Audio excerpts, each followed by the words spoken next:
He said, Father, what I'm about to do, don't do it for me. Keep on waiting, but in your waiting, know that he can show up and show out quickly. God will answer prayer. He may not come when you want him to, but he's always on time. This is the welcome song. Listen. We are delighted to have you in our presence this glorious day. Glad to have you. You are welcome in this house, and we hope and pray that you will enjoy your stay. You're free to worship. You're free to worship. You're free to praise. You're free to praise. For this is the day the Lord has made. So let us rejoice and be glad in it. We want to serve and take care of you. So make yourself at home. So UBC, let me hear you say this. You're welcome. You're welcome. Welcome. You're welcome.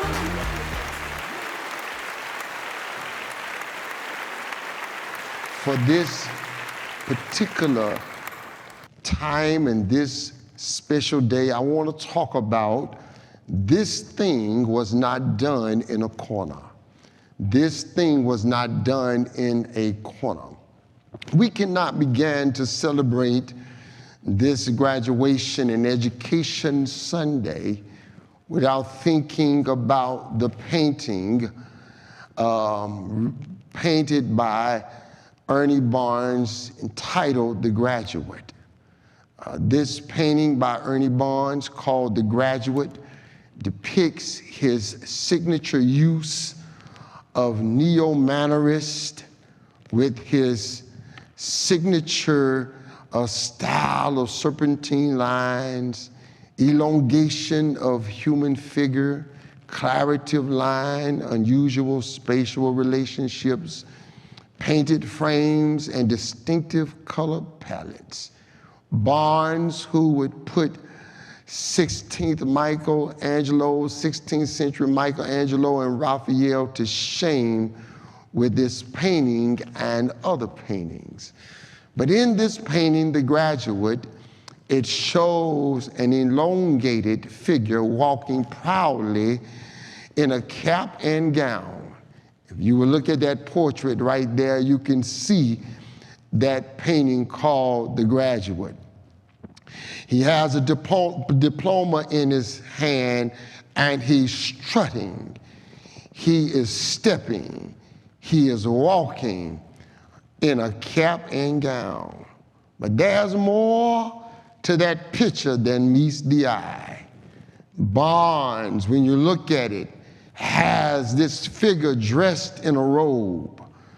The graduation robe somehow dates all the way back to 1222, when robes were worn because most graduating back then were either priests, monks, or clerics, which means to them that robes meant that they were never supposed to be, or there was never supposed to be a separation between church and education. In other words, it was all right to have some burning with your learning. I wish I had some help. It was intended for church and education to go together, and that's why the word declares, study to show thyself approved unto God, a workman that needed not to be ashamed, rightly dividing the word of truth. And then there is in that painting the hat on top of the head. In that painting, it resembles a mortar board for brick masons. It is the symbol of a brick mason's board.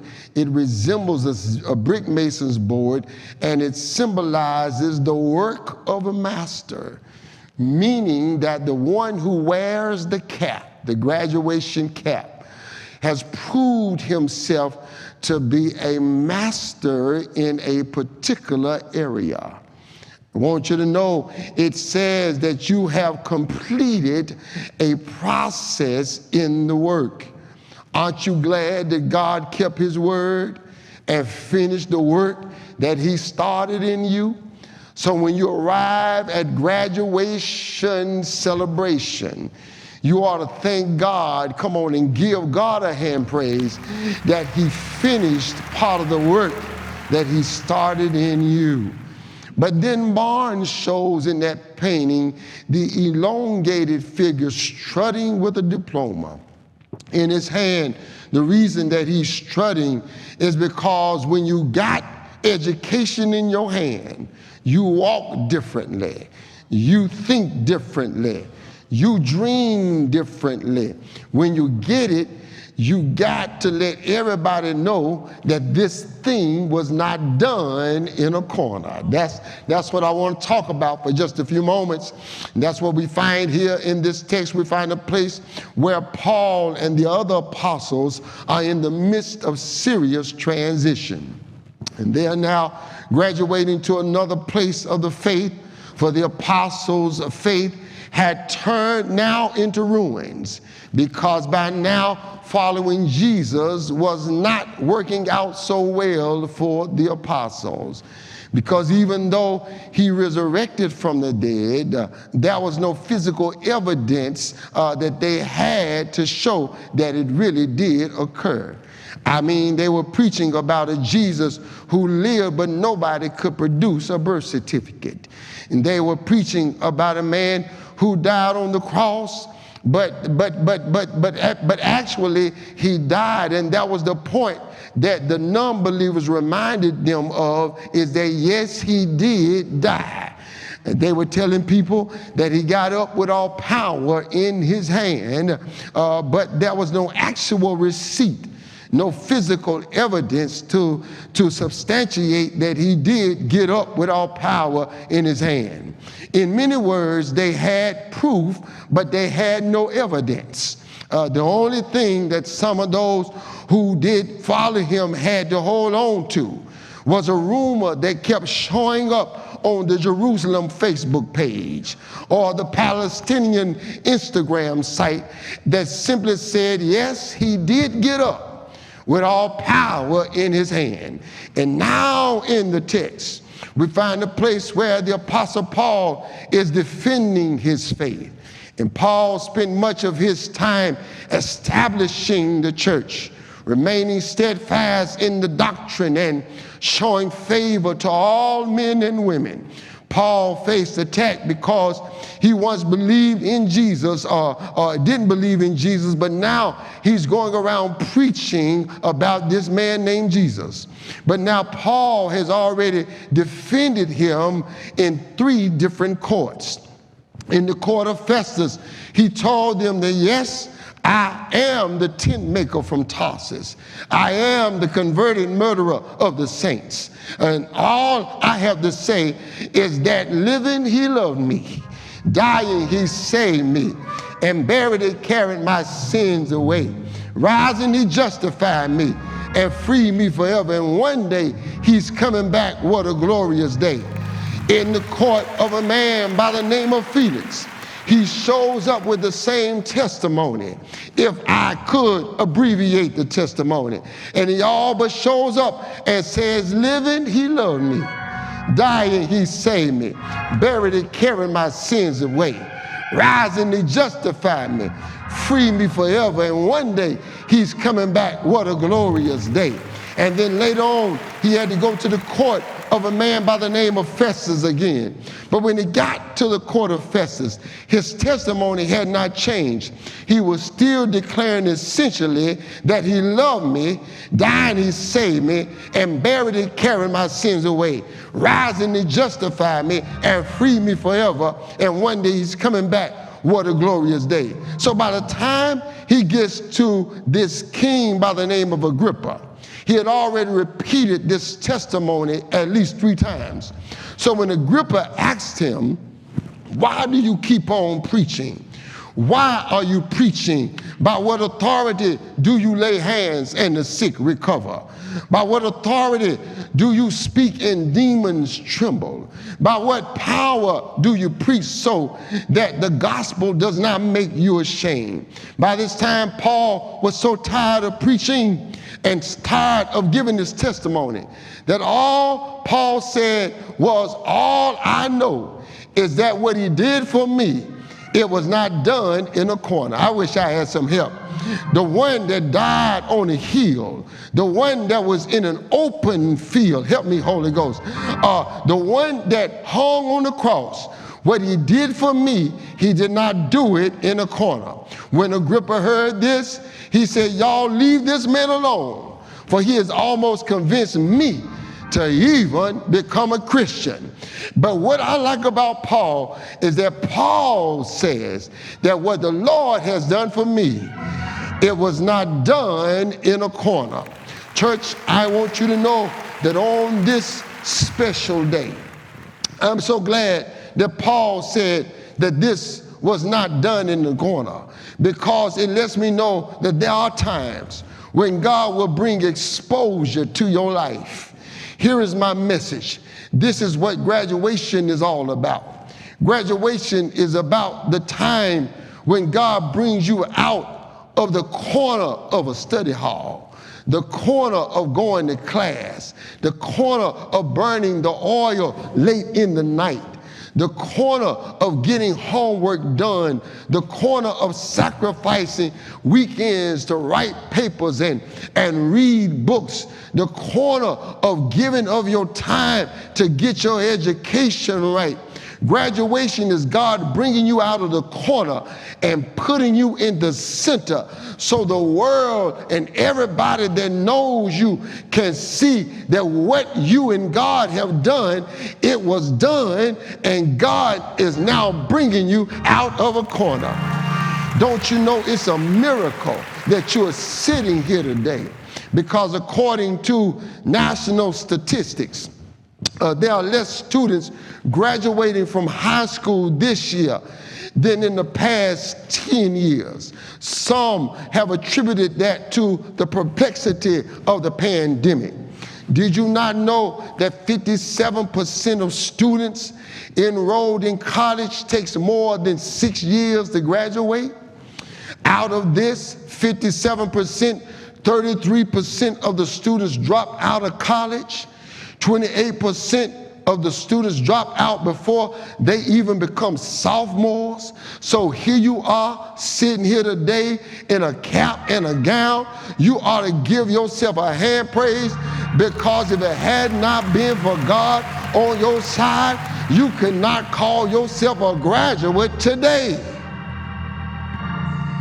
I want y'all to understand that Mark Twain said something 20 years from now. You will be more disappointed by the things that you didn't do than by the ones you did do. So throw off the bowlines, sail away from the safe harbor, catch the trade winds in your sails, explore dreams and discover. I want you to know that this is the time that God has given you to explore the world. You have proven to yourself that you can think, you can do it, you can perform. Don't you know that the best way to predict your future is to create it? Stop looking for somebody to give you a handout. Stop looking for somebody to give you an opportunity. If they don't want to give you a chance, you create your chance, because now you got an education. It was Dr. King who said that rarely do we find men and women who willingly engage in hard, solid thinking. There's almost a universal quest for easy answers and half-baked solutions. Nothing pains some people more than having to think. Then he said intelligence plus character. That is the goal of true education. In other words, don't you know that education is one thing, but you got to also work on your character. I was at the gas station just the other day, and I drove up to get some gas, And as I got out of my car to pump my gas, there was a brother who drove up right beside me. And don't you know that his music was loud, which I had no problem with that. I play my music loud. But don't you know he drove up, and then I smelled something funny. Didn't know what it was until he opened his door. When he opened his door, this brother got out the car, and when he got out, this wave of smoke also got out the car. I thought the brother was on fire. I was just about ready to call the fire department. But then it hit me. He was not on fire, but he was smoking weed in the car. And it was an old stinky smell. It was a skunky kind of smell. And then don't you know, he was pumping gas, and you could smell it all on him while he was pumping gas. And he got right back in the car and drove off like it's not a law in North Carolina not to have marijuana on you in your possession. What I'm trying to tell you is that you can have education, but if you don't work on your character, if you don't work on making good decisions, if you don't work on making good choices, your education can't work for you. Intelligence plus character, that's the goal of true education. In the next 24 hours, 15,000 young people will try drugs for the first time. In the next 20 hours, 1,439 teens will attempt suicide. Every 2 hours, a young person is murdered somewhere in the United States of America. Every 4 minutes, a young person is arrested for an alcohol-related crime. Every 7 minutes, some young person is arrested for a drug crime. You can have education, but if you don't work on who you are, if you don't work on your character, it's not about the hat that's on your head, it's about the knowledge that's in your head. It's not about the earring that's on your ear, it's about the information that's going in your ear. It's not about the gold chain that's hanging around your neck. It's about whether or not you're living about the cross that you're wearing, whether or not you're living out the principles of the cross that you're wearing. Education, Malcolm X said, is our passport to the future. For tomorrow belongs to the people who prepare for it today. And I want you to know that God has greater for you.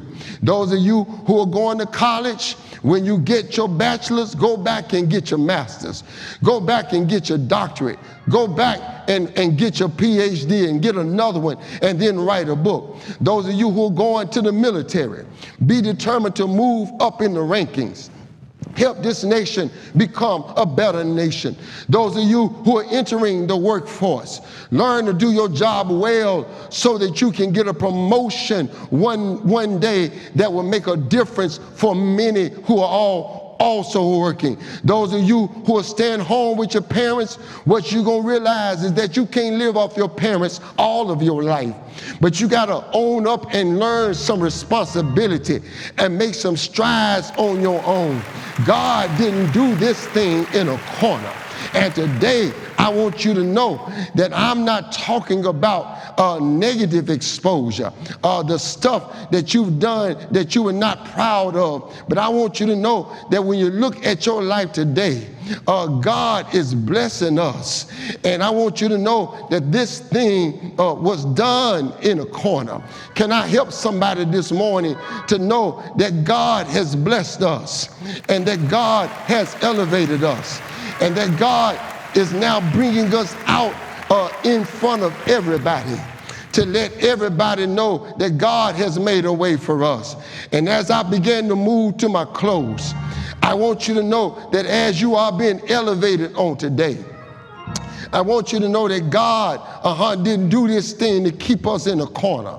But God has put us center stage so that the world can see us. But church, don't you know that when you are exposed, God exposes you for a reason. He exposes you for at least two reasons. First, he exposes you so that the people who prayed for you can see you. And then the people that prayed on you can see you. I wish I had some help in here. I said when God exposes you, and elevates you. He does it for those who prayed for you. Prayed, P-R-A-Y-E-D. And then he does it for those who prayed on you. P-R-E-Y-E-D. Prayed on you. The reason that he's going to expose you in front of those who didn't think you would make it. Those who didn't think you would ever finish school, and those who didn't think you would survive, is because he wants those who prayed for you to know that God still answers prayer. Do I have a witness in here? And I want y'all to know right now that I'm a living witness that God still answers prayer. And don't you know, church, that there are many who've been praying for you. You didn't get here by yourself. Don't ever think that you got an education on your own. But you ought to be glad that you had a mother praying for you. You had a father praying for you. You had grandparents praying for you. You had bonus parents praying for you. You ought to be glad that you had a pastor praying for you, that you had your church family praying for you. Somebody prayed for me, and they had me on their mind.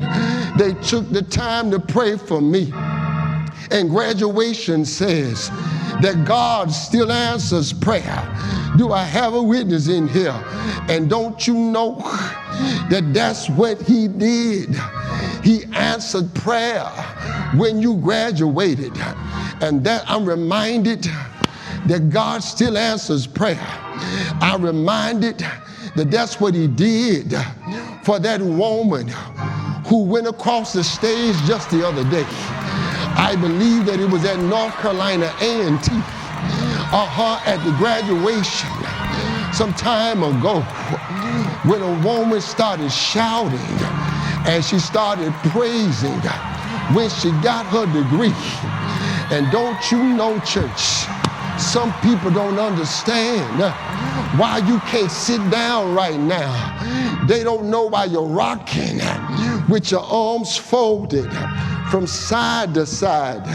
But they don't know the time when you almost didn't pass your grade. You didn't almost pass the test. But this woman, when they called her name on the stage, she turned the graduation into a sanctuary. And she started shouting. She started praising. She started dancing because she thought about it, that if it had not been for God on my side, I don't know where I would be. Is that anybody's testimony that you shouldn't be graduating? You shouldn't be marching.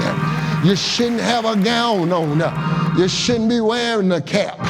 But the Lord looked beyond your faults and saw your needs. Do I have a witness in here? I'm reminded of the girl who was graduating. And I'm finished now. But she was graduating. She was raised by her grandmother. But her grandmother had scars on her face. And she was unattractive. So the girl said, "Grandmama, when you come to graduation, I want you to sit in the corner and don't say a word. Don't even yell when they call my name, because I don't want my friends to see how ugly you are, how messed up your face is." But grandmama raised her. She went to the graduation. When they called her granddaughter's name, grandmama stood up and said, "That's my baby. That's my granddaughter." And she started shouting in the corner. Yeah. When they got home, the little girl was mad. She was angry. She said, "Grandmama, you embarrassed me. You called my name and everybody saw the scars on your face. Grandmama looked at her and said, baby, come with me into the living room. She got to the living room. She said, baby, do you see this fireplace? She said, yes. She said, well, she said, while your mama was on crack and your daddy was in prison, she said, I determined that they were not going to put you in the system. She said, give me my granddaughter. She said, I raised you. I clothed you. I fed you. I put this roof over your head. She said, and baby, she said, one day you were crawling on the floor and you almost crawled into the fireplace. She said, and right before you could get in the fire, she said, I reached down and I snatched you from the fire. But when I pulled you out, I messed around and fell in the fire. She said, and the scars that you see on my face, she said, I got these scars trying to pull you out of the fire. Yeah. She said, so you can be mad, you can be embarrassed. She said, but I got scars going through something for you. Yeah. Don't that sound like somebody else? He got scars going through something for you and I. They hung him high. They stretched him wide. They put nails in his hands. They put nails in his feet. They left scars. Yeah, but he died. I said he died.